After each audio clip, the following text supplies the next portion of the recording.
Cody Rhodes is back, Bronson Reed is back, and we have a major matchup made for Money in the Bank. What is up, everybody? It's your girl, Denise Salcedo, and today I am chatting Saturday night's main event, which was possibly the easiest show that I've had to watch in a very long time.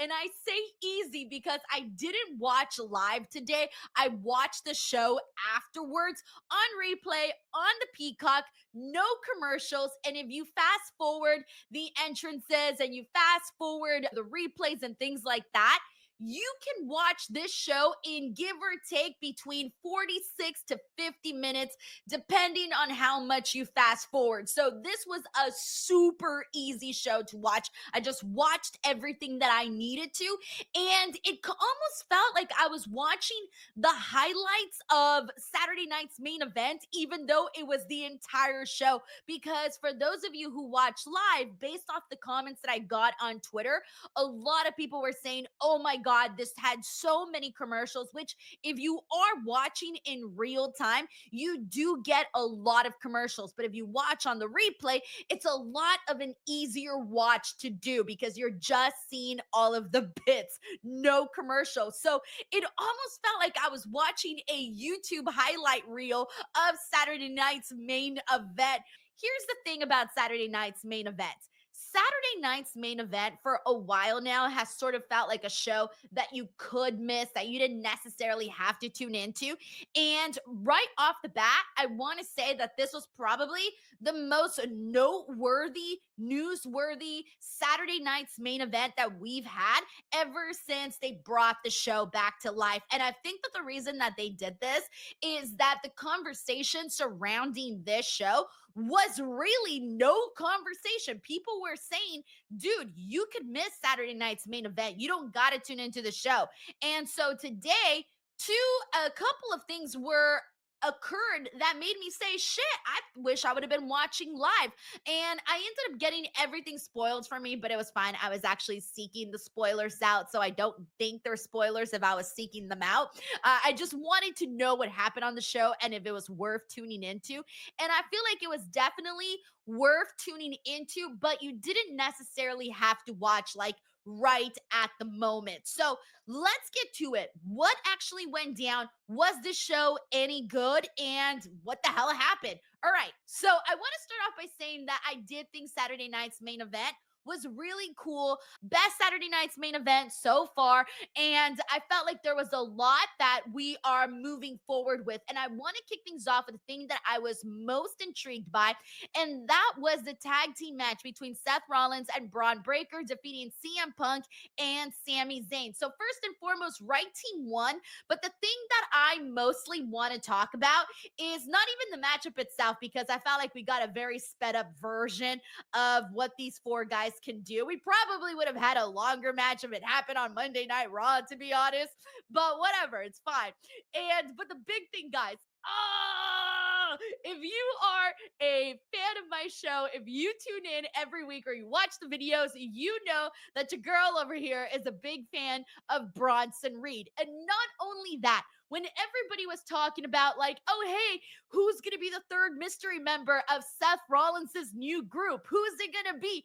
And we were throwing out all of these names, and I did a video that you guys can check out right here on this channel. And I said, I would really want that person to be Bronson Reed. Now, Bronson Reed was unfortunately injured during War Games, and he was out for several months, right, since War Games. And I wanted him I threw him out as a name to join this group because I wanted Bronson Reed to be part of it for multiple reasons. So not only did he come back today and obviously help out Seth Rollins and Bron Breakker by aligning with them, they're now altogether a group, but also took out and attacked CM Punk afterwards too with an absolutely brutal tsunami splash. Let's just say that CM Punk ain't gonna be enjoying his little donuts or his little muffins at all.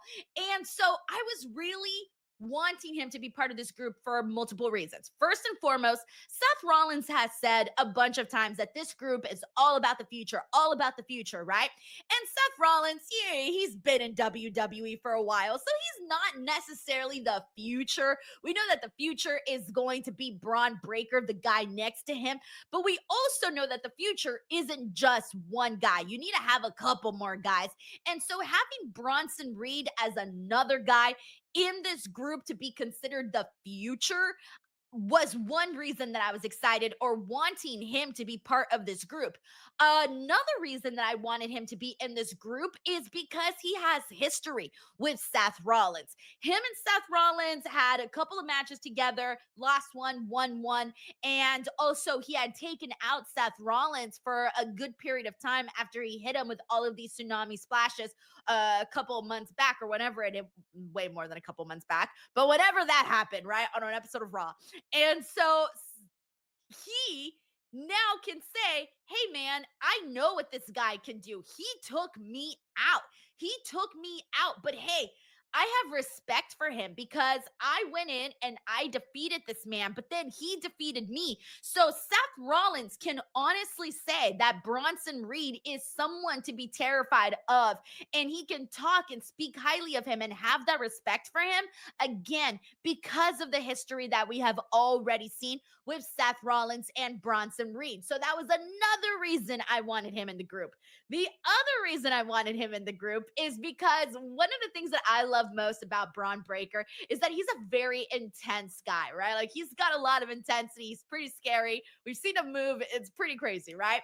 Bronson Reed is another guy who also kind of has not the same kind of intensity as Bron Breakker, but very, very similar in that way. When you watch him wrestle, when you watch him do all of these explosive things, he's a very exciting person to also watch. So I feel that he fits the group very nicely. He's also so different, right? His physique is much more different than Bron's and Seth Rollins.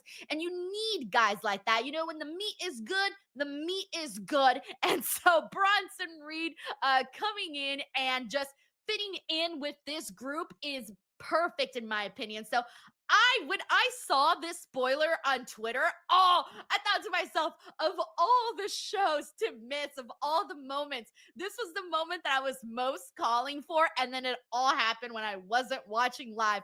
Had I been watching this live on the watch along with no spoilers, not knowing, I would have been so freaking thrilled. But anyways, regardless, I'm thrilled that we are seeing Bronson Reed join Bron Breakker as well as Seth Rollins. And we're probably going to get stuck with all the B's. We're going to be like Bron Breakker, all of the B's.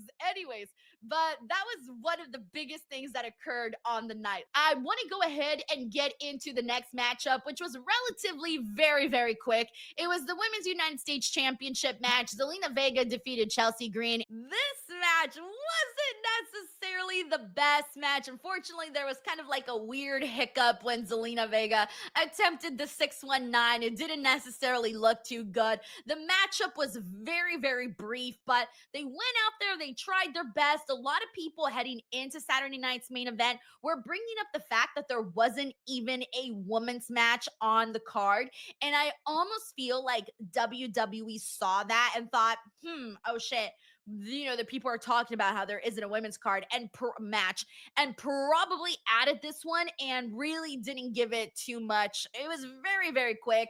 Zelina Vega gets her code red and gets the victory here. I think the biggest pro of this match, though, was that Zelina Vega basically reassured everybody, like, hey, my victory wasn't a fluke and I could defeat Chelsea Green once again. Next up on the night, we had none other than John Cena versus R-Truth. Now, here's the thing about this one. Before we get into the actual matchup, I want to shout out R-Truth because I was howling when he came out dressed as John Cena. I wasn't expecting him to come out dressed as John Cena. So when he did, and he did the entrance and he did the little run and everything, given that we haven't even heard John Cena's song since he's not doing the entrance, he's coming out with all black everything. So having R-Truth come out with the John Cena entrance, kind of gave us that reminder of like, oh man, we really did enjoy that John Cena entrance. You know, it was fun when John Cena used to do it. So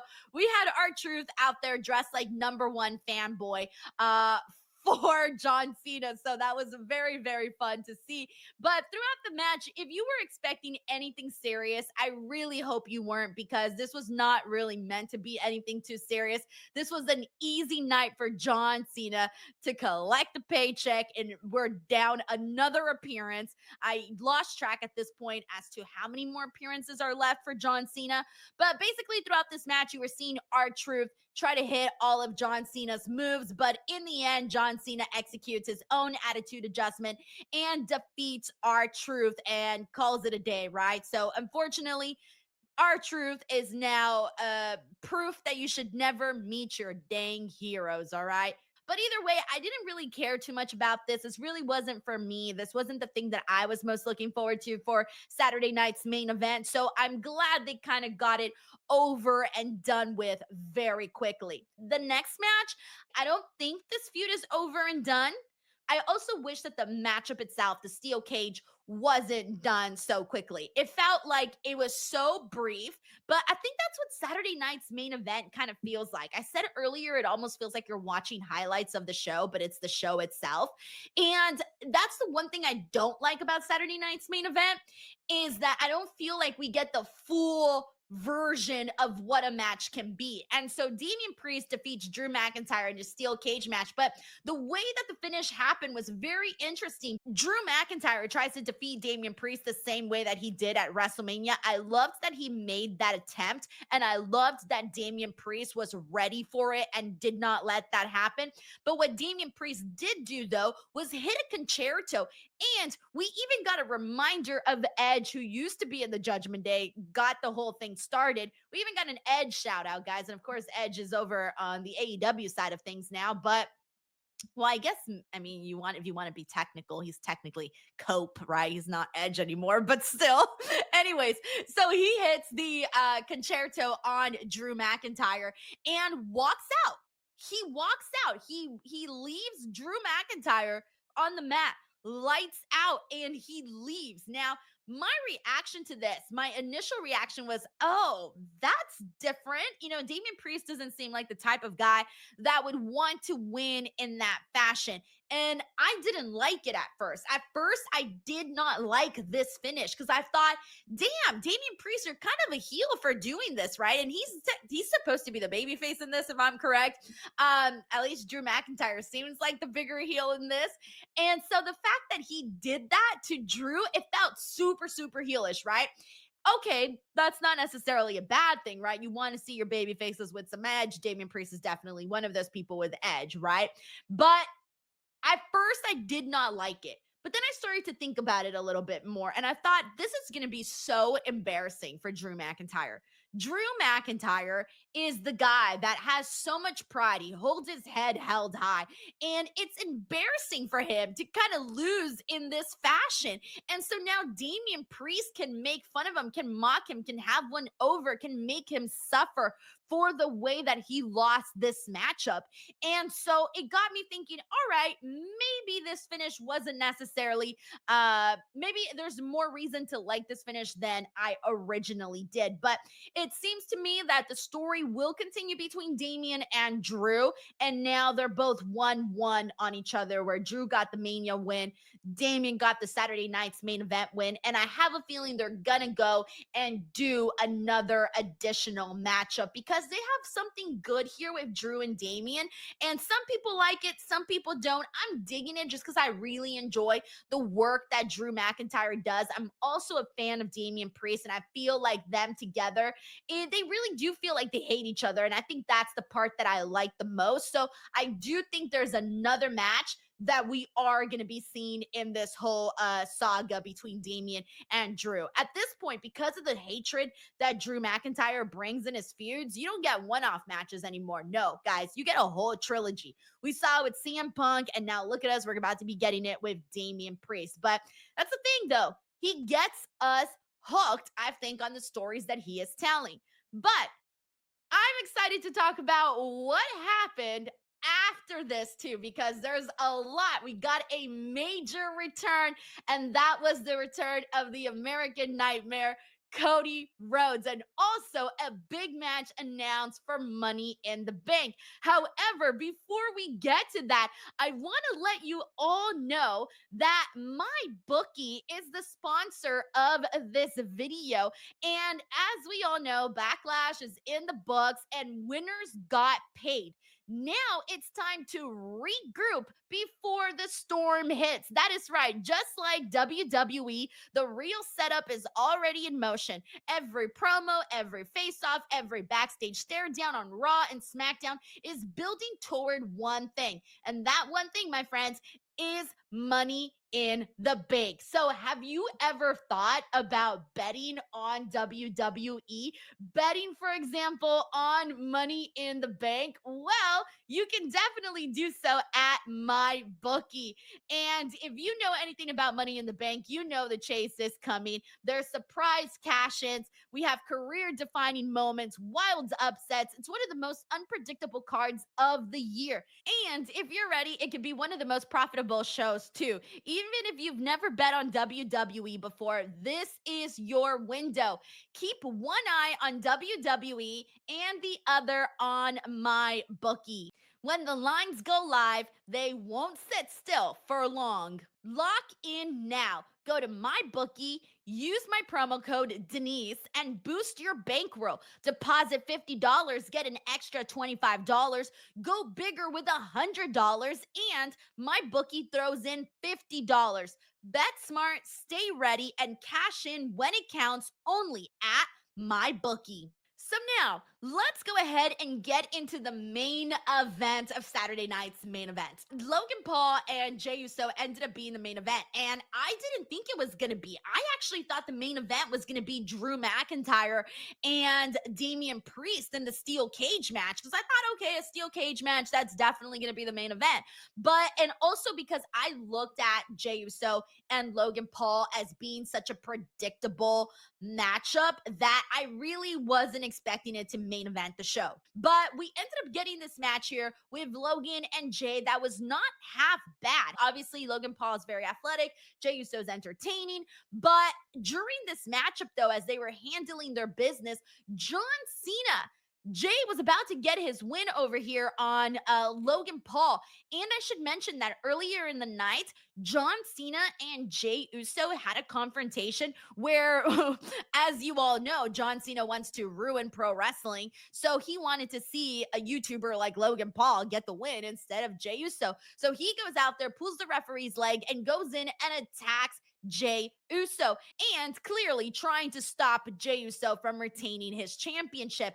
But then we got the return of Cody Rhodes. A lot of people had been wondering whether or not Cody Rhodes would be returning at Saturday night's main event. I thought he's probably not going to be appearing, but then he probably could, just so that Saturday night's main event could really give us something to talk about. And Cody Rhodes' return is definitely that thing. So Cody goes in here and attacks John Cena, and this allows Jey Uso to retain his championship. And after Jey Uso retains his championship, we learn after Cody Rhodes issues a challenge that at Money in the Bank, we're going to be seeing Cody Rhodes and Jey Uso versus Logan Paul and John Cena. So that is going to be a pretty star-studded tag team match that's happening at Money in the Bank. Now, a couple of things to say about this. I feel like, well, one, I'm glad that they made Jey Uso and Logan Paul feel exciting, right? With all of the return of Cody Rhodes, with John Cena getting involved, all of that was exciting. So we are going to get this match in Money in the Bank now. I'm kind of glad in a way, though, because I was afraid that this matchup, because there had been rumors and stuff reported about what kind of a tag team match we were going to be seeing for Money in the Bank. And I was kind of worried that it would be Travis Scott in the match. As you guys know, he's training and all of that. And I feel bad because Travis Scott at this point, so far everything he's done has not necessarily gone over so well with the fans. He busted Cody Rhodes' eardrum. Clearly not a cool thing to do. Secondly, he had that very, very slow entrance at WrestleMania. Terrible stuff. So unfortunately, even if he's out there and he's working hard and he's trying to get better, he's trying to become a good wrestler, who knows?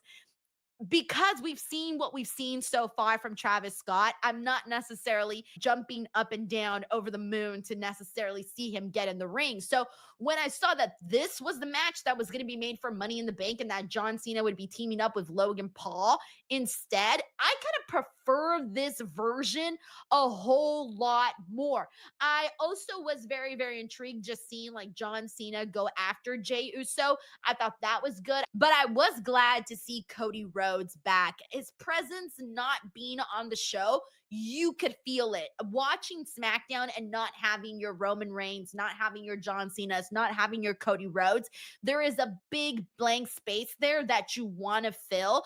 And so for me, having Cody Rhodes come back as an avid weekly viewer of SmackDown, I'm freaking thrilled, man, because I was missing him on the show. I felt like you needed him on the show. So I'm fine with the direction that they're heading in with Money in the Bank and making this tag team match. I love what this means for Jey Uso. Jey Uso is in a, star-studded matchup here as champion, so he'll be, getting a lot of attention as champion. Logan Paul, I think, will do fine in this matchup. He doesn't do bad in the ring, so that's why I know he'll do fine. And seeing the dynamic with him and John Cena, I think that because people hate Logan Paul so much and John Cena's trying to get more people to hate him, them together is definitely gonna like rile people up. So that should hopefully be good. I do hope we get like an in-ring segment at some point with both before Money in the Bank with both John Cena and Logan Paul. I would love if we did. So